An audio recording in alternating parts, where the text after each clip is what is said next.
On New Year's Eve, the city was aglow with lights from every home, while the lanterns in other households cast a reddish glow across half the street. Only a small oil lamp burned at the entrance to Xu Feiyan's home. When the wind blew, the flame shrank to the size of a grain of rice, as if it might go out at any moment. Her mother dug out the quilted jacket, patched 3 times from the bottom of a trunk, and slipped it over Xu Feiyan's shoulders. Xu Feiyan said nothing, letting her mother do as she pleased. When you get to Master Zhao's house, remember to greet everyone, her mother said, crouching in front of her and smoothing out the folds at the collar. Be a little more polite, you hear? Xu Feiyan neither nodded nor shook her head. Her father emerged from the inner room, having changed into his only long robe without patches. He'd saved up to buy that robe last year just to attend a wedding banquet. He'd been too frugal to wear it on ordinary days, so the cuffs were already frayed. He adjusted his collar in front of the brass mirror, then bent down to wipe a speck of dust off the top of his shoe. Let's go. Don't keep Master Zhao waiting too long. Held by her mother's hand, Xu Feiyan stepped out into the New Year's Eve night. Master Zhao was a renowned contract master in the city. The term contract master wasn't an official title, but a nickname given by the neighbors, meaning he was the most skilled at managing the network of contracts. He acted as a go-between, facilitating connections and fostering relationships.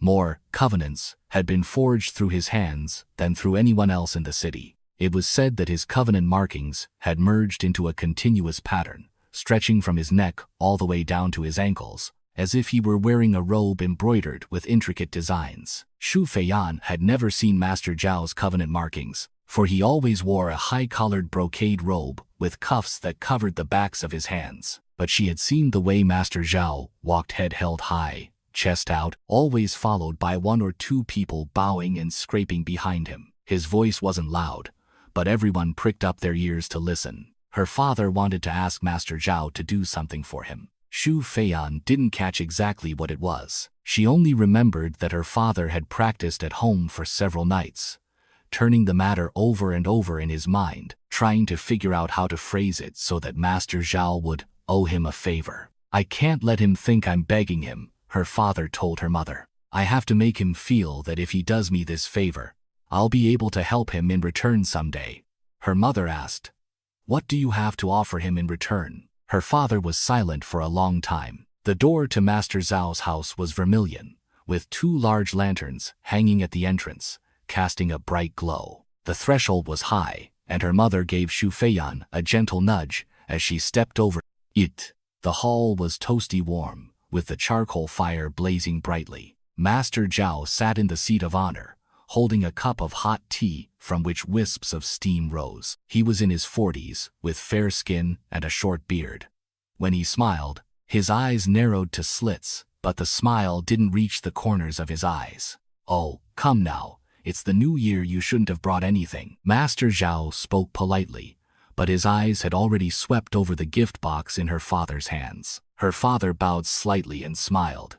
Just a small token of our appreciation. Master Zhao has been so kind to us all this time. We simply had to come and pay our respects for the new year. Sit, sit, Master Zhao said, gesturing with his hand. Her father sat down, occupying only a third of the chair, his back held perfectly straight. Her mother stood to the side, not daring to sit, her hand resting on Xu Feiyan's shoulder. Is this your child? Mr. Zhao asked, looking at Xu Feiyan. Yes, her name is Xu Feiyan, her father said quickly. Zhao Mo, say hello to Mr. Zhao. Xu Feiyan looked at Mr. Zhao. Mr. Zhao was looking at her too. Go on, her father said, his voice dropping slightly, a hint of urgency in it. Xu Feiyan didn't speak. This child, her father gave an awkward smile.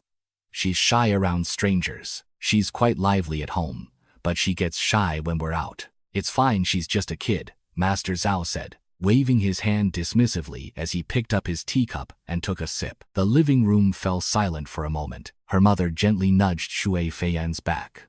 Zhao Mo, say something auspicious to Master Zhao. Happy New Year, wishing you prosperity. Xu Feiyan could feel her mother's hand trembling slightly. It wasn't from the cold, it was from nervousness. She looked up and saw several faint markings on her mother's neck, creeping up from the collar like vines chandrau her throat. Her father had them on the back of his neck as well, darker in color and denser in pattern. She looked back at Master Zhao. His brocaded robe covered all his skin. She couldn't see a thing. This child. Her mother's voice carried a pleading smile. She's just not very articulate. We've taught her this so many times at home. Master Zhao smiled, a smile that reminded Xu Feiyan of persimmons frozen in winter. They looked plump and red, but were hard and astringent when bitten into. It's no big deal. She's just a child, Master Zhao said. But old Shen, children still need to be taught. In this day and age, if she doesn't know how to handle herself, she'll suffer for it in the future. Yes, yes, yes, Master Zhao is right. The father nodded repeatedly. Here's what we'll do. Have the child kowtow to me as a sign of respect. It's the new year, let's bring in some good luck. The father's expression shifted, not because he was unwilling, but because he feared Shui Feiyan would refuse. He looked at Shui Feiyan, his eyes conveying both a plea and a warning. Xiao Mo. Father's voice was very, very low. Be a good girl. Shu Feiyan stood motionless. Kneel down and kowtow to Master Zhao. I'll buy you some candy afterward. Shui Feiyan didn't move. The charcoal fire in the hall crackled once. The formulaic smile on Master Zhao's face began to fade. Beads of sweat broke out on father's forehead. He set down his teacup, stood up, walked over to Shui Feiyan, crouched down, and said in a voice only the two of them could hear, "Father is begging you." Shu Feiyan saw the light in her father's eyes, a humiliation. He might not even have been aware of himself. He wasn't begging his daughter. He was begging her to help him save face. Shu Feiyan finally knelt down, but it wasn't because she was obeying. She simply didn't want to make her father look even more humiliated in front of others. She knelt on the ground and, just as her father had taught her, touched her forehead to the floor. Her movements were stiff, her face expressionless. That's the spirit. Master Zhao's laughter rang out again.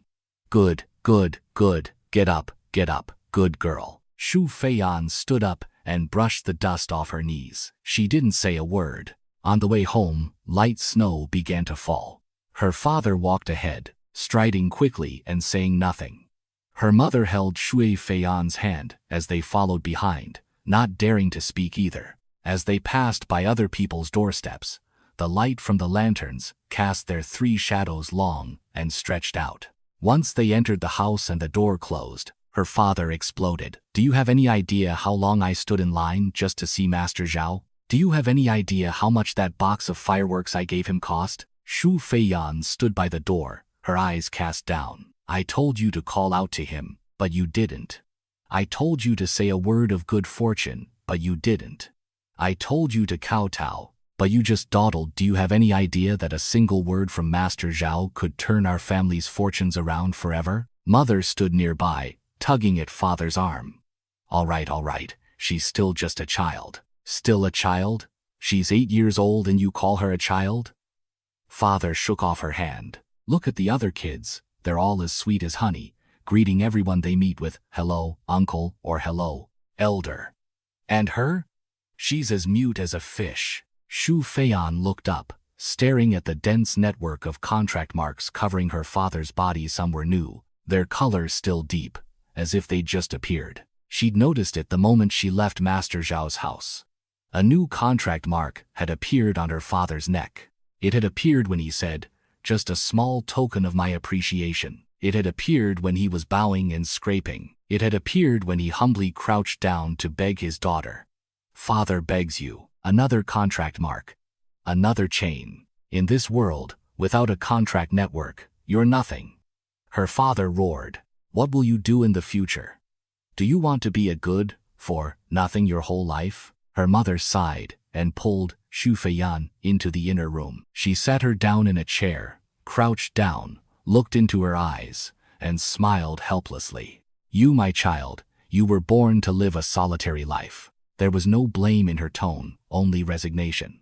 As if to say, you'll have a hard life ahead, but there's nothing to be done about it.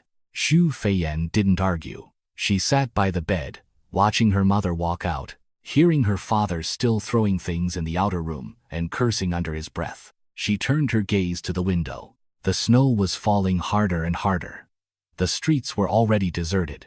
The warm glow of lamplight from every household shone through the rice paper windows, like the very temperature of this world, seeming so close, yet out of reach. Shui Feiyan lowered her head and looked at her hands. Her wrists were bare, completely empty.